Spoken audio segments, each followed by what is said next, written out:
In the narrow lanes of Lucknow, amidst old houses and crowded bazaars, lived Pandit Aatmaraam. His name meant one devoted to the soul, but in truth his life was more devoted to the comforts of the body than to the purity of the soul. He was a man of about 45, with a strong build, a fair complexion, and a big vermilion mark on his forehead. Heavy earrings dangled from his ears, and a Rudraksha mala was always wrapped around his fingers. He looked every bit like a devout and noble priest, but his mind was seldom on God. It was forever busy calculating how much money or grain he would earn from his yajmans, patrons. Aatmaraam earned his livelihood by conducting religious rituals, marriages, pujas, kathas, and funeral rites. Outwardly he appeared spiritual and disciplined, but in reality he was greedy and self-indulgent. Whenever he was called to a rich merchant's house, he performed the rituals with such grandeur that everyone thought the gods themselves had descended. But when a poor man invited him and could only afford a few handfuls of grain or an old cloth as dakshina, Aatmaraam would frown and scold. Do you call this a proper offering? Is this how you honor a Brahmin? Remember, without satisfying the priest, the gods can never be satisfied. The poor host would lower his head in shame. Slowly, word spread in the neighborhood that Aatmaraam's devotion was not to God but to wealth. At home, his wife was a simple, dutiful woman, content with little. Happiness in life comes not from wealth, but from contentment. Accept whatever is given with love. True merit lies not in gold or grain, but in blessings that come from the heart. You women know nothing of Dharma. It is a man's duty to maintain the dignity of a Brahmin. If I don't take what is rightfully mine, people will dishonor our caste. And besides, don't you yourself say that the children's needs must be met?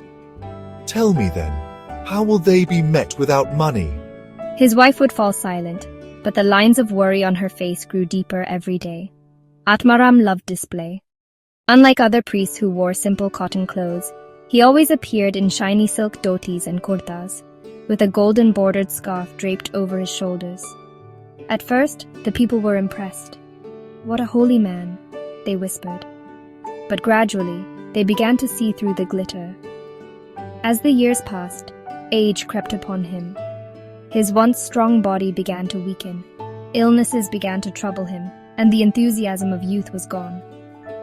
Meanwhile, younger priests arrived in the neighborhood, men who were humble, simple, and sincere. People started inviting them instead of Aatmaraam. The houses where Aatmaraam was once welcomed with great honor now closed their doors to him.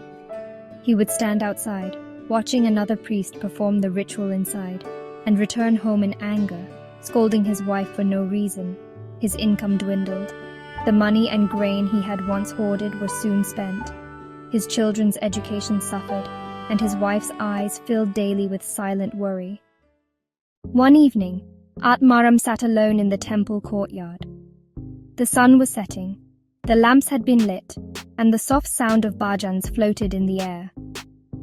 For the first time in his life, he truly reflected on himself. I performed rituals, but never for God. I only sought my own gain. I dishonored the dignity of my calling. I humiliated the poor and flattered the rich. Is it any wonder that people have turned away from me today? Tears rolled down his cheeks. For the first time, he felt the weight of his sins. That night, he made a firm resolve. From now on, he would perform rituals with sincerity, without caring for the dakshina. He would accept whatever was given with a cheerful heart, rich or poor alike. His only aim now would be true devotion and the service of Dharma. Gradually, people noticed the change. When a poor man gave him a few grains of rice, Aatmaraam smiled and said, Brother, God looks at your devotion, not at the size of the offering.